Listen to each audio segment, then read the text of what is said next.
امید ہے آپ سب خیریت سے ہوں گے۔ اگر آپ نے ابھی تک ہمارا چینل سبسکرائب نہیں کیا تو اسے ابھی سبسکرائب کر لیں اور بیل آئیکن کو دبانا بالکل بھی مت بھولیں۔ آپ کا بہت بہت شکریہ۔ نمبر 8، گل جمال۔ گل جمال 30 سال پہلے برسا سے شروع ہوتا ہے، جہاں خوبصورت ظفر کو مصطفیٰ، جس سے وہ پیار کرتی ہے، کو چھوڑنے پر مجبور کیا جاتا ہے اور سائم سے شادی کرنے پر مجبور کیا جاتا ہے، جس سے وہ پیار نہیں کرتی۔ ظفر نے ایک بیٹے گل جمال کو جنم دیا، جس سے وہ خود کو پیار کرنے میں کامیاب نہیں کر سکی۔ بعد میں اس کی ایک بیٹی ہے گلیندم۔ اس کا خاندان ظفر کے سینے پر بوجھ کی طرح ہے، اس لیے جب مصطفیٰ برسا میں دوبارہ نمودار ہوتا ہے تو وہ اس کے ساتھ بھاگ جاتی ہے۔ جب ظفر پریگننٹ ہو جاتی ہے تو سائم نے خود کو پھانسی دے لی۔ نوجوان گل جمال اپنا بدلہ لیتا ہے، مصطفیٰ کو روٹی کے چاقو سے قتل کر دیتا ہے۔ یہی وہ مقام ہے جب ظفر گل جمال پر لعنت بھیجتے ہوئے کہتی ہے کہ وہ کبھی پیار نہیں کر سکے گا۔ نمبر 7، اسارت۔ اورہن ایک کامیاب بزنس مین ہے جس کی پرورش ایک امیر لیکن محبت سے محروم خاندان میں اپنی جڑواں بہن نیہان، چھوٹی بہن نورشاہ اور ان کی سرد دور کی ماں عفیفے کے ساتھ ہوئی۔ کچھ عرصہ قبل نیہان نے ایریٹیریا میں ڈاکٹر کے طور پر رضاکارانہ کام کرنا شروع کیا تھا، لیکن حال ہی میں اس سے رابطہ کرنا مشکل ہو گیا ہے اور اس کے گھر والے اس کے لیے پریشان ہیں۔ اورہن اپنی جڑواں بہن کے پیچھے جانے اور اسے گھر واپس لانے کا فیصلہ کرتا ہے۔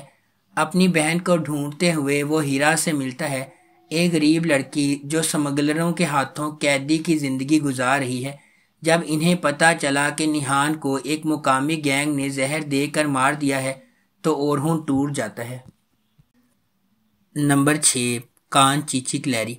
کان چیچی کلیری دلان اور باران کی چلتی پھرتی کہانی اور شادی کے بارے میں بتاتا ہے، جس پر وہ اپنے ارد گرد کے لوگوں کی دشمنی کے باوجود خونی جھگڑے کو ختم کرنے پر مجبور ہوتے ہیں، ایک ایسے جذبے کو بھڑکاتے ہیں جو یا تو محبت میں پھوٹ پڑے گا یا تباہی لائے گا۔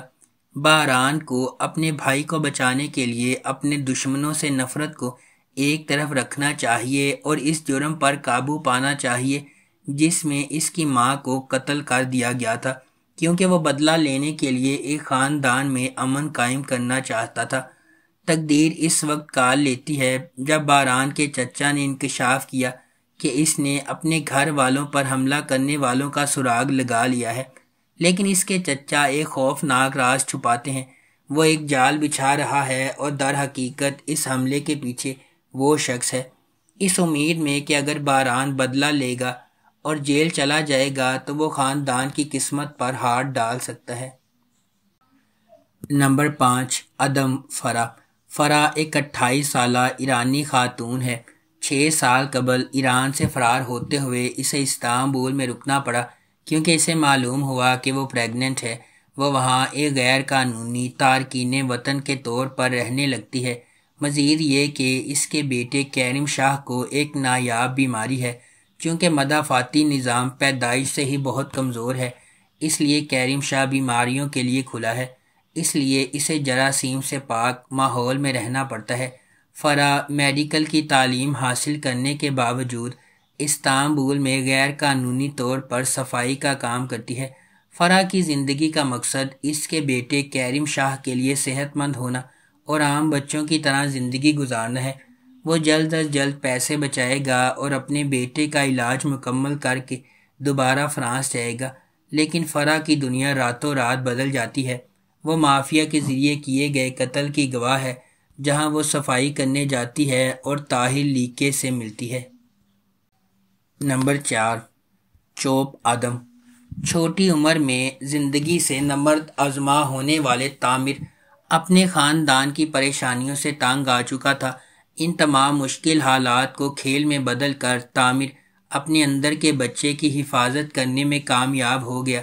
اپنی بہن مریم کے ساتھ وہ ایک یتیم خانے میں پلا بڑھا جب اس کے والدین نے اسے وہاں چھوڑ دیا۔ تامر اب شادی شدہ ہے اور اس کا ایک بچہ بھی ہے۔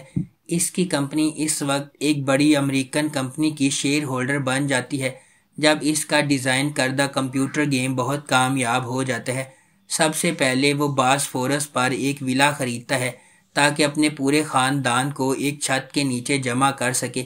اس کی ماں آسل اور والد بلند، جو ولا میں آباد ہیں، اپنی قسمت پر یقین نہیں کر سکتے۔ تاہم معمر کو ماضی کو بھولنا بہت مشکل لگتا ہے۔ تعمیر جس توازن کو مارنے کی کوشش کر رہا ہے وہ پیری سے ملنے کے بعد بدل جاتا ہے۔ نمبر 3، اکیمیزن سیری۔ اپنی 7 سالہ بیٹی حیال کے ساتھ زندہ رہنے کی جدوجہد کرتے ہوئے نیوا کانپلت اپنی اکلوتی بیٹی کی پرورش پریوں کی کہانی اور کھیلوں سے زندگی خوبصورتی اور اپنی امید کی پیدا کرنے کے لیے کرتی ہے۔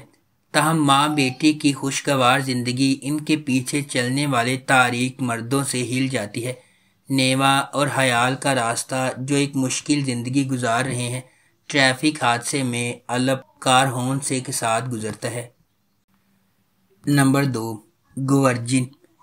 بیدار کوی اپنے قریبی دوست احمد کے قتل کے جرم میں 15 سال قید کاٹنے کے بعد رہا ہوا ہے۔ اس نے اپنے بہترین دوست کے کھونے کے غم میں 15 سال گزارے ہیں اور اس جرم کی سزا پائی ہے جو اس نے نہیں کیا تھا، اور اب سے اس کا مقصد اپنی بیٹی زلف، اپنے بیٹے مسلم اور اپنی بیوی کے ساتھ اپنی زندگی کو جاری رکھنا ہے۔ بیدار کی جیل سے رہائی کی خبر سپیرونلو خاندان کی حویلی پر ایک بم کی طرح گرتی ہے، جبکہ اوکش، سپیرونلو خاندان کا چھوٹا بیٹا، بیدار سے بدلہ لینے کی قسم کھاتا ہے۔ کینان، جس نے کاروبار کا کنٹرول سنبھال لیا اور اپنے والد احمد کی موت کے بعد خاندان کا سربراہ بن گیا، اسے منانے کی کوشش کرتا ہے۔ ایسا کرنے سے تاہم ایک ایسی حقیقت ہے جو ان دونوں حریف خاندانوں میں سے کسی کو بھی معلوم نہیں ہے۔ کوی خاندان کا بیٹا مسلم اور سپیرولو خاندان کی بیٹی نیفس ہائی اسکول سے ہی ایک دوسرے کے پیار میں ہے۔ یہ سوچ کر کہ ان کے گھر والے انہیں شادی کی اجازت نہیں دیں گے، مسلم اور نیفس بھاگ گئے، جس نے ایک بار پھر دونوں خاندانوں کو ایک دوسرے کے خلاف کھڑا کر دیا۔ حالات قابو سے باہر ہو جاتے ہیں جب اوکش نے مسلم کا پیچھا کیا، جو نیفس کے ساتھ فرار ہو گیا۔ نمبر 1، سیاہ بیاض اشک۔ فرحت ایک سرد خون والا ہٹ مین ہے جس کا ماضی تکلیف دہ ہے۔ وہ اپنے مجرم چچا نامک کے لیے کام کرتا ہے۔ دوسری طرف اصلی ایک نوجوان اور مثالی سرجن ہے جو انسانیت کی خدمت کرنا چاہتی ہے۔ ایک دن ان کے راستے اس وقت گزرتے ہیں جب اصلی نے ایک ایسے شخص کو بچانے کی کوشش کی جسے فرحت نے گولی مار دی تھی۔